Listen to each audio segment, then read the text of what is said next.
the night Chicago's most powerful real estate mogul nearly lost his blind mother to a glass of poisoned wine, the only person who noticed was a 28-year-old waitress carrying a tray of bread rolls and a secret she had never told anyone. Margot Calloway had a gift for going unnoticed.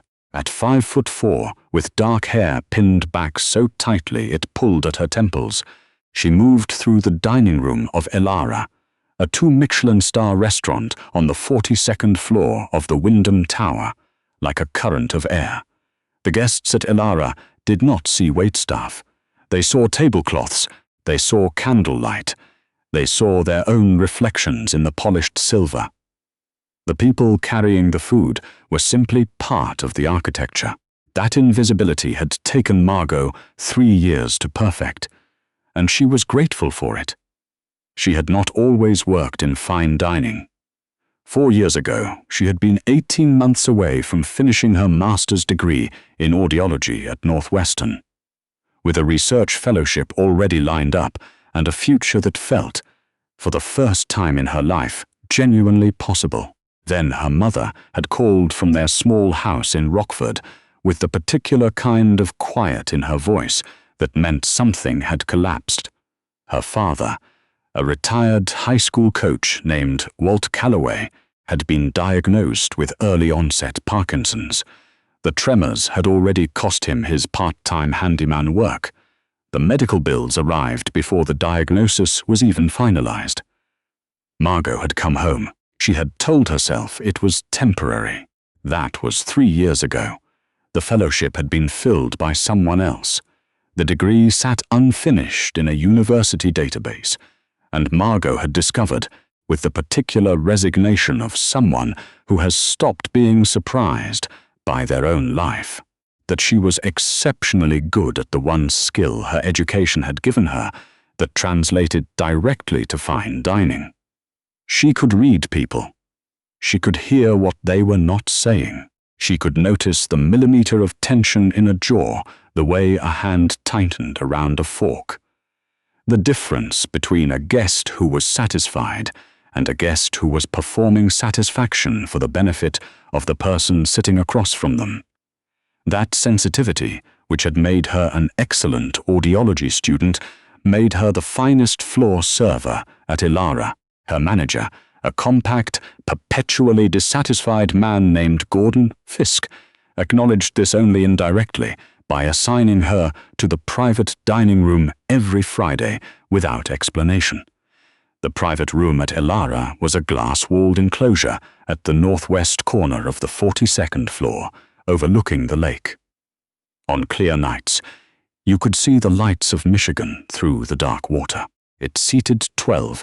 It had its own sommelier station, and it cost $4,000 to reserve regardless of whether you ordered anything. On Friday evenings, it was always booked by the same name. Hargrove, the Hargrove family, had been coming to Elara for 11 years, long before the restaurant had earned its second star. Vincent Hargrove, 57 years old, CEO of Hargrove and Associates, the third largest commercial real estate development firm in the Midwest, had apparently had his first serious business dinner in this room and had considered it lucky ever since. He came every few months with rotating configurations of associates, lawyers, and occasionally family. Tonight was family. Margot noted this as she reviewed the reservation sheet in the kitchen at 6:45.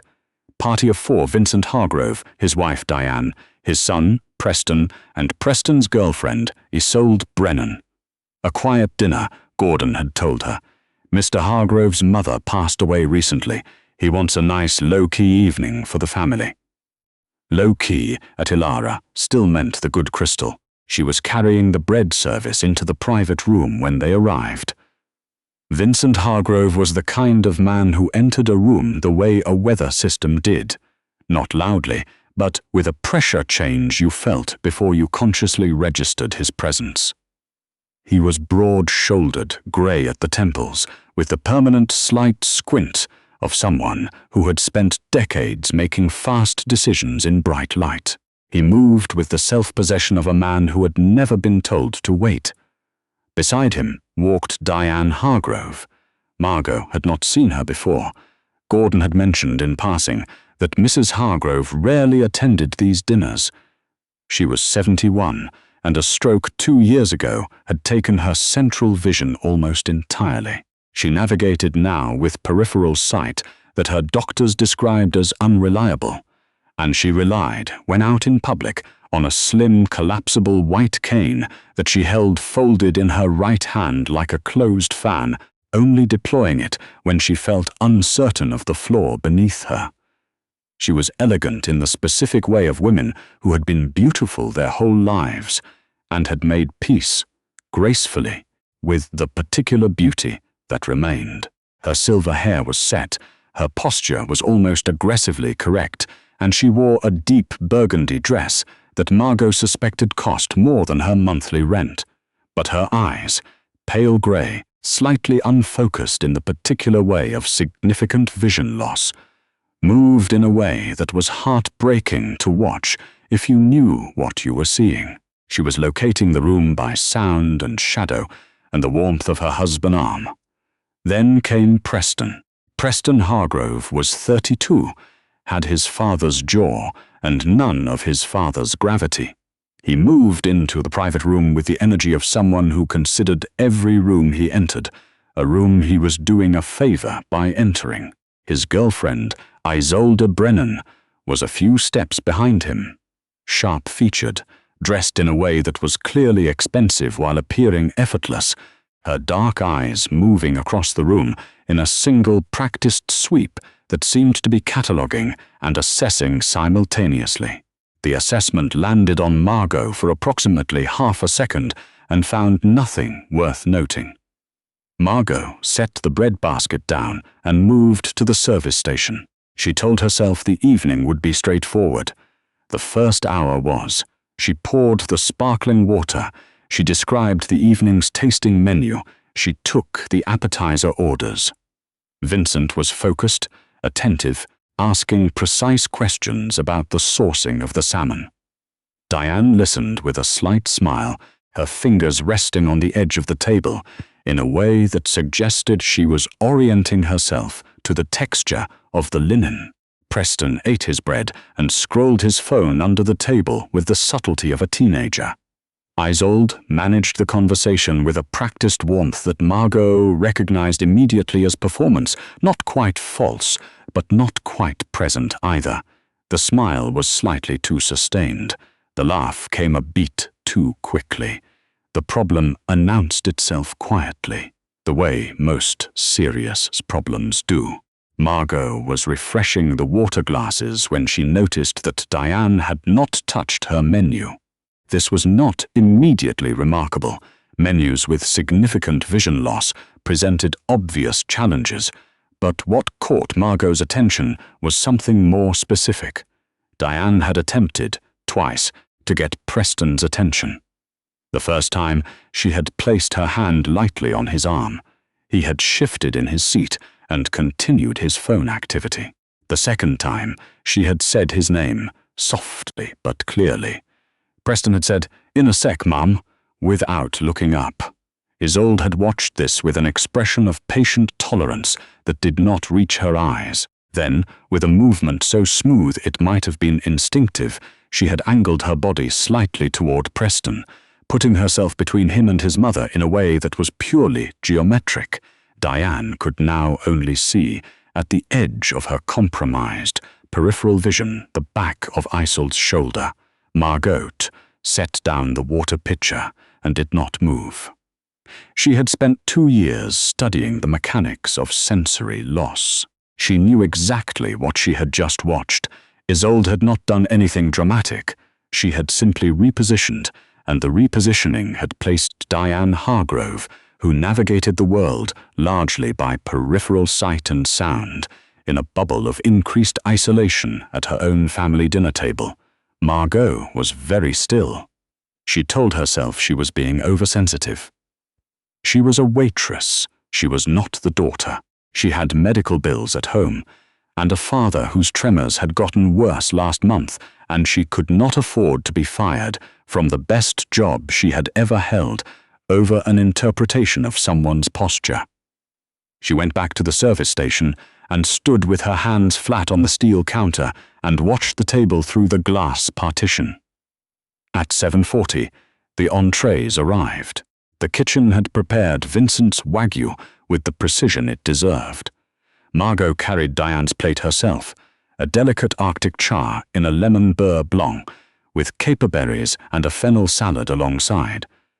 It was the dish Diane had pointed to on the menu, indicated with one finger, guided by Preston when he had finally looked up, and confirmed by nodding with real pleasure when Margot had described it. What Margot had not heard was Isolde, speaking quietly to the sommelier, while Margot was in the kitchen, requesting a modification.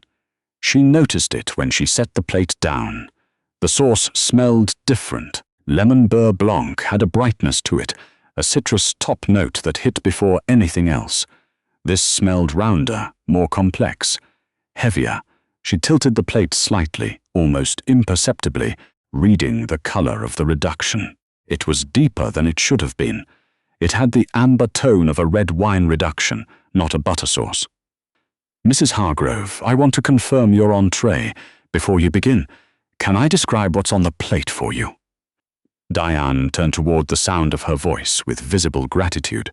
"Please." The kitchen sent Arctic char in a lemon beurre blanc with caperberries and shaved fennel. However, the sauce on your plate appears to have been changed.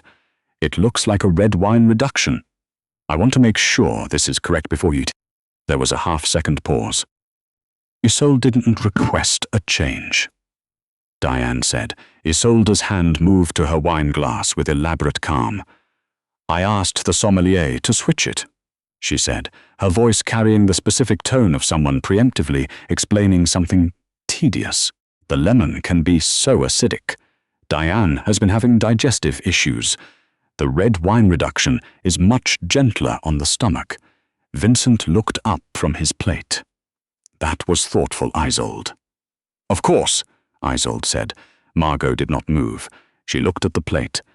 She looked at Diane, who had the arrested expression of someone trying to understand, without having been what had just happened around her, without having been able to see most of it. Then she looked at Isolde, who was now swirling her burgundy with the unruffled composure of someone who had thought through multiple eventualities and was comfortable with all of them. There was something wrong. Margot could not have explained it in a way that would have satisfied anyone in that room. It was not a single data point.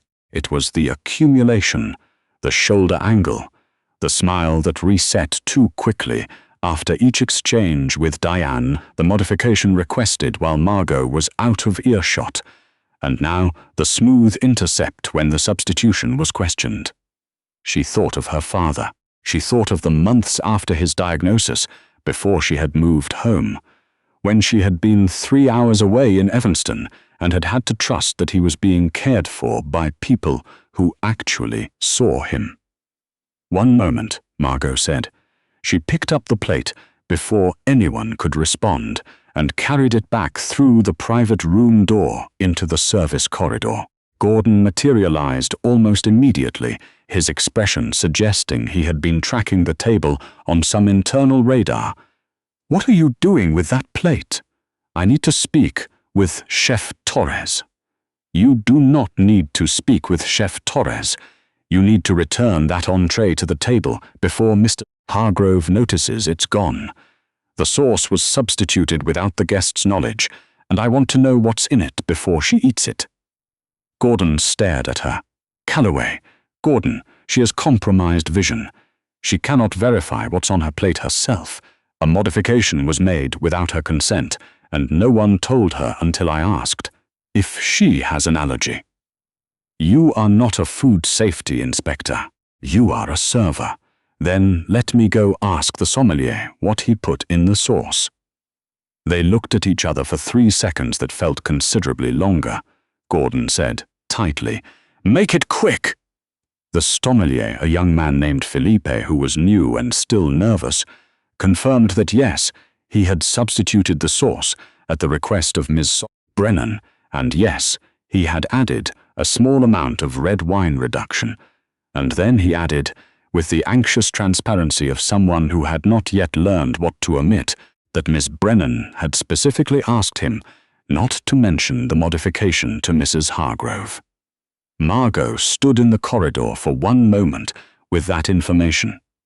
Then she went back into the private room, set the plate down in front of her own station, and walked to the table. She stood at Diane's left side, where peripheral vision was strongest. "Mrs. Hargrove, I owe you an apology for the delay." She spoke clearly and directly, not loudly. "I've confirmed that your entree was modified by a member of our staff at someone else's request, and that you were not intended to be informed of the change. I'm not comfortable serving you something that was substituted without your knowledge. If you'd like, I can have the kitchen prepare your original order." The private room became very quiet. It was a particular kind of quiet, the kind that has a shape to it. Vincent put down his fork. Preston lumthadandaband. Isolde's wiseglass completed its arc, Blitz's arc back to the tablecloth without making a sound. "What?" Vincent said, and the word was not a question. Diane turned toward Margot's voice. Her pale eyes were steady, and, for the first time since she had sat down, who requested the change? Margot was aware of Isolde's gaze on the size of her face with the particular intensity of a beam of light concentrated through glass. She had the job she needed, and a father who depended on it, and no safety net of any kind.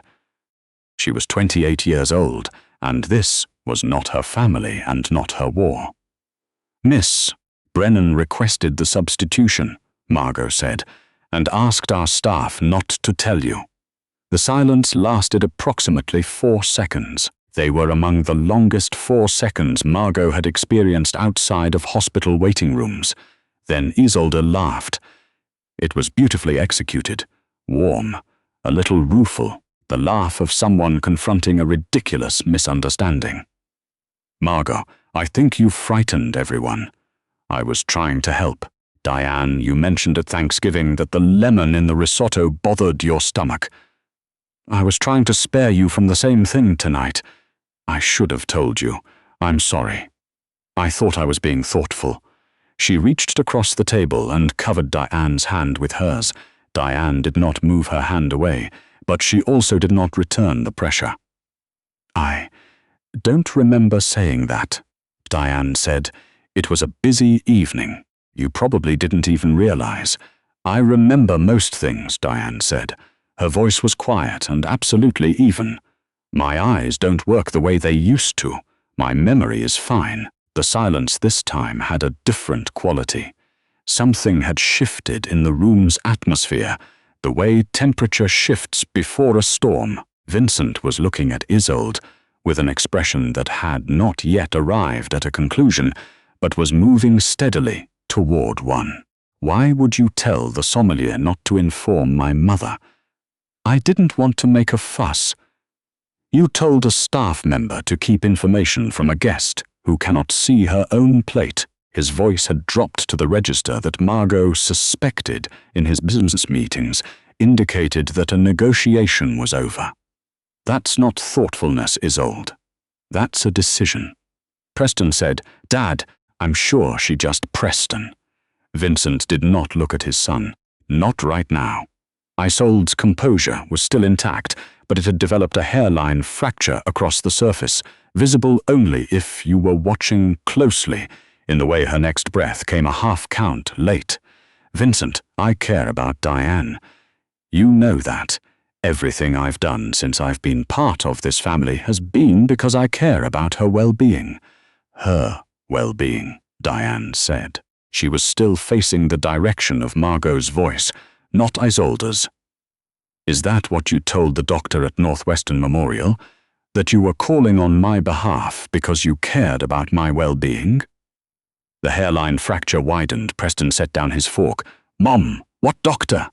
Diane's hands were resting in her lap, entirely still. She had the composure of someone who had been waiting for a room to be quiet enough to say something for a very long time. 3 weeks ago, I received a message from Northwestern Memorial confirming a consultation request for a geriatric psychiatry evaluation. She paused. I had not made that request when I called to ask Bean. Referral had come from. They told me it had been initiated by a family member. They wouldn't say who. Another pause, calibrated and precise. I've been waiting to understand it. I think I'm starting to.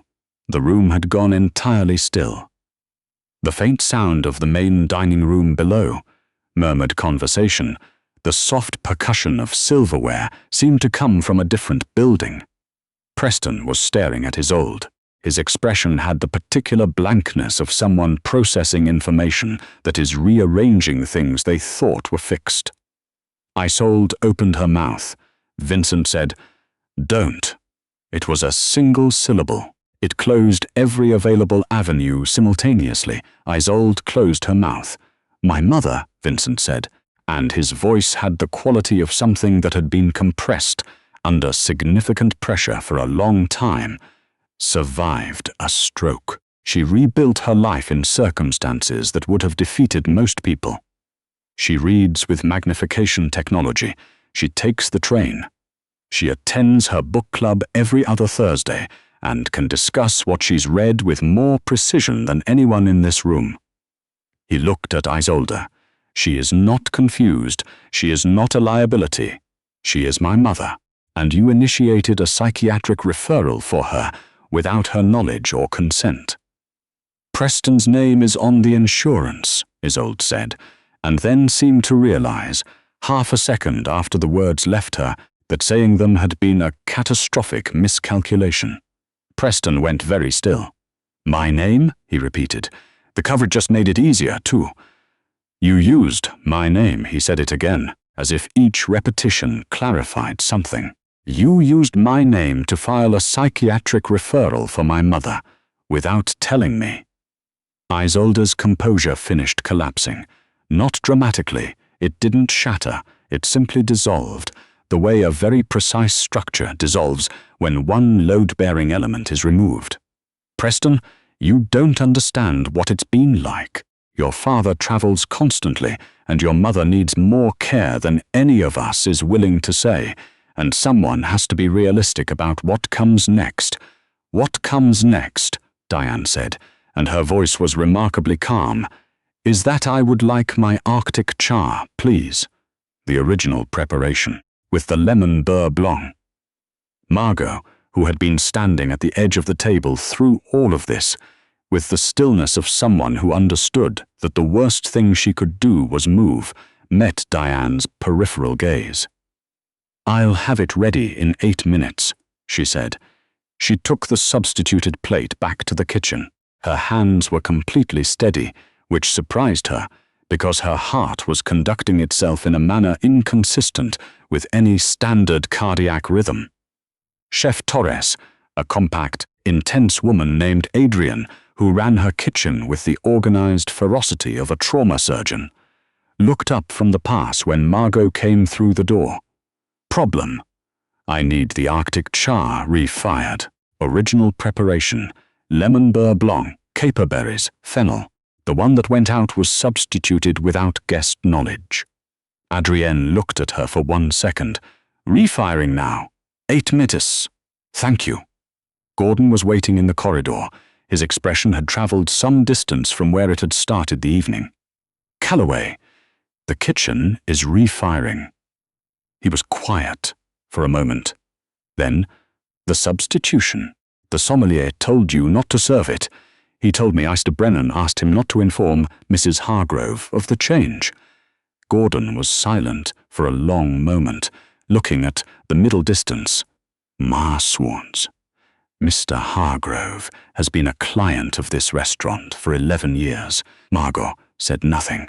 "I'm going to need a complete written account of everything you observed and every conversation you had tonight. For our records, of course."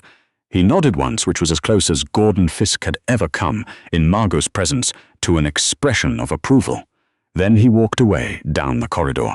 She brought the refired Arctic char out 8 minutes later, exactly as promised, she placed it in front of Diane, described each element of the plate from left to right, as she had been trained to do for guests with vision impairment.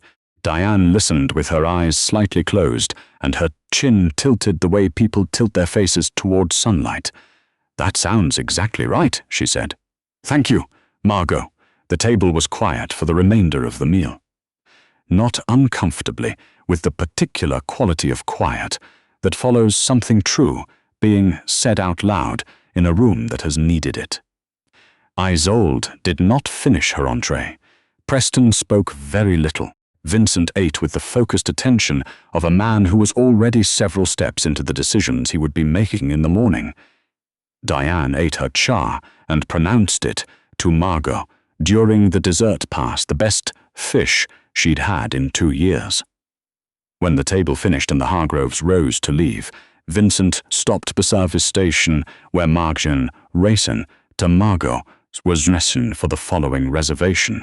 "I'd like to speak to whoever is responsible for your employment here," he said. Margot's stomach dropped approximately 4 floors. "That would be Gordon Fisk, the front-of-house manager. I'd like you to give him my card and ask him to call me Monday." He produced a card from his jacket pocket and held it out, not to make a complaint. "I want to be clear about that. I want to discuss your compensation." Margot took the card. "That's very kind of you. It's practical." He said it without sentiment, in the way of someone who had learned that the line between kindness and practicality was less distinct than people assumed. "My family's estate and business interests require a household and affairs manager who is extremely perceptive and has the composure to act on what she observes. The woman currently in that position is retiring in the spring." He paused. "You noticed something tonight that the people who love my mother and the people paid to care for this restaurant both missed. I don't forget things like that." Margot thought, in the involuntary way thoughts arrive, of the student loan deferment letter sitting on her kitchen table, of her father's most recent prescription copay, of the fellowship that had been filled by someone else 3 years ago, while she had driven home on the highway at 2 in the morning, wondering if she was making the worst decision of her life. "I would be very interested in that conversation," she said. He nodded once. "Monday." He walked back to his wife and offered her his arm with a naturalness that suggested this was simply what he did. Not a gesture of management, but of partnership. Diane took it, and together they walked to the elevator that would take them down 42 floors to the city. Preston followed, his hands in his pockets, his face carrying the expression of a man who had learned something about the person he had chosen and was not finished understanding what it meant. Isolde was not with them. She had left 10 minutes earlier alone, while the dessert course was still on the table. Margot stood at the service station for a moment after the elevator doors closed. The private room was empty. The lake was black outside the windows, and the distant lights of Michigan were barely visible on the horizon, pale and steady, the way lights look when they are very far away and the night is clear. She picked up the bread basket and began resetting the table. She was good at this. She was good at the precision of it, the quiet attention to detail. She had been good at other things too. She was not finished being good at them. But tonight, which was exactly what was needed, and she had been exactly where she was supposed to be. Her phone buzzed in her apron pocket, a text from her mother. Dad had a good day, his dinner. Ate all his dinner. Margot. Margot read it twice. Then she tucked the phone away and smoothed the fresh linen over the table, corner by corner, until it was perfect.